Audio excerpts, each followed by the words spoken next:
High, welcome to simple mindful moments. আমি সুদেশনা। কাল থেকে আজকে ব্লগটা স্টার্ট করছি। এখন বাজে 9:30।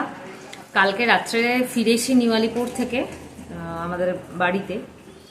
তো সকালবেলা উঠে এত কাজ পড়ে গেছে। প্রত্যেক এই কাজ বলছে আমার দিকে আয়, সেই কাজ বলছে আমার দিকে আয়। ওয়াশিং মেশিনে গুগল সকাল থেকে শুরু করেছে। ও বাবা ও মা, মানে অনেকদিন থেকে আসার পরে অ্যাটলিস্ট তো 2 সপ্তাহ মতন হয়ে গেছে। তো থেকে আসার পরে একটু হোল্ড পেতে সময় লাগে সবটাই। ছোট বাচ্চা নিয়ে আরও বেশি।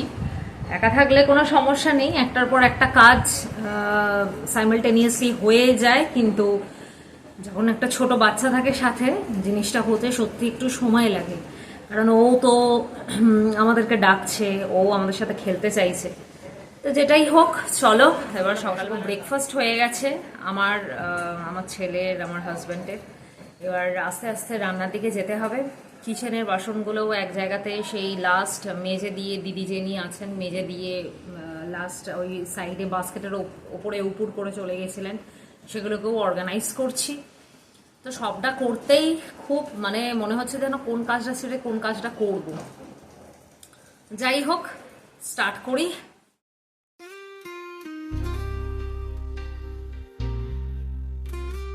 সব অর্গানাইজ করে নিয়েছি। এবারে এটাকে সাইড করে রান্নার যে অ্যারেঞ্জমেন্ট সেটা করে নেব।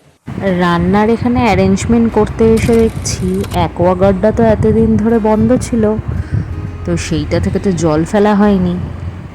সেইটা হঠাৎ করে মনে পড়ায় আমি অ্যাকোয়াগার্ডের জল ফেলার ব্যবস্থাটা করতে বসিয়ে এদিকে চলে আসলাম নতুন কিছু জিনিস কিনতে করতে। মনে হতে থাকে যে কতক্ষণ সেই জিনিসটা ওয়ার্ড্রপ থেকে বার করব আর ব্যবহার করব। এটা কি তোমাদেরও মনে হয়? দুটো চাদর কিনেছিলাম পয়লা বৈশাখ উপলক্ষে। যেহেতু পয়লা বৈশাখটা ওই বাড়িতে কাটালাম, তাই এই বাড়ি ফিরে আসার পরে আর একটা চাদর আজকেই পেতে নিলাম, যদিও কালকে অক্ষয় তৃতীয়া। তো পেতে দেখো আমি চাদরটা তোমাদেরকে দেখাচ্ছিও কীরকম প্রিন্ট। সত্যি খুব সুন্দর দেখাচ্ছে। একটু কিছু এদিক ওদিক রুমের করলেই দেখবে রুমের যেন ভিউটাই চেঞ্জ হয়ে যায়, রুমকে দেখতেই অন্যরকম লাগে।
গোগল এখানে মনের আনন্দে খেলছে ওর ওয়াটার ট্যাঙ্কারটা নিয়ে। আর এই যে আমি তোমাদের প্রিন্টগুলো ভালো করে দেখাচ্ছি। সাদার ওপর এত সুন্দর প্রিন্টটা। আর চাদরটা খুব নরম, সুতির একদম চাদর, পিওর কটনের, খুব নরম। পাতলাম, পাতার পরে অনেকটা করে মানে নিচে ঝুলছিল।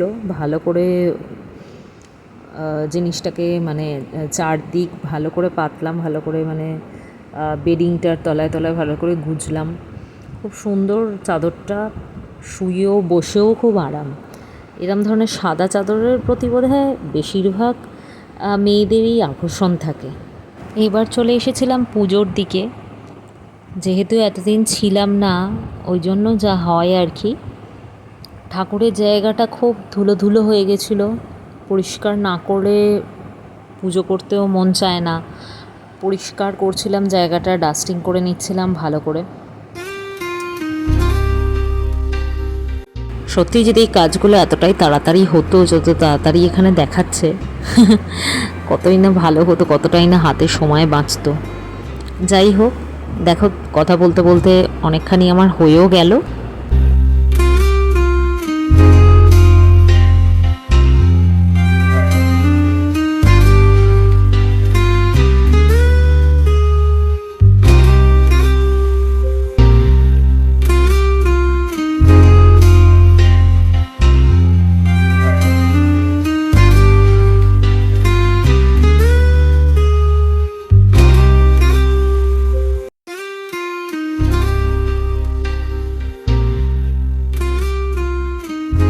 পুজোর পরে এবার চলে গেছি স্ট্রেট রান্নাঘরে।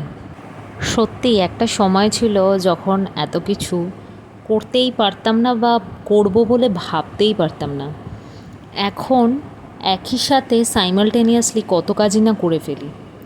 চলো চিলি পনিরের রেসিপিটা শেয়ার করি। কেটে রাখা পেঁয়াজ, একটা টমেটো, আর একটু রসুন আর ক্যাপসিকাম। তেলের মধ্যে আগে রসুনটা ফোড়ন দিয়ে, একটা শুকনো লঙ্কা দিলে শুকনো লঙ্কা দেওয়া যায়, আমার যেহেতু বাচ্চা খাবে তাই ঝালটা এই মুহূর্তে অ্যাড করলাম না। পেঁয়াজ, ক্যাপসিকাম, টমেটোটা তেলের মধ্যে দিয়ে দিলাম। এরপর একটু নাড়াতে থাকতে হবে। এর মধ্যে নুনটা দিয়ে দিলে টমেটোটা গলে যাবে। একটু ঢাকা দিয়ে সেদ্ধ মতন হবে।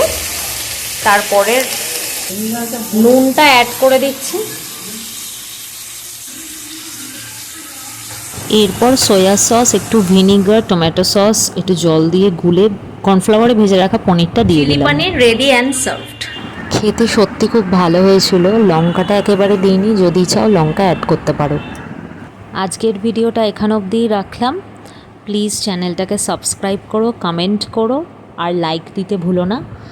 তোমাদের এই সাপোর্টটা পেলে আমি সত্যি আরও ভালো ভালো ভিডিও কিন্তু পোস্ট করার মোটিভেশন পাবো। আজকে আসি, বাই।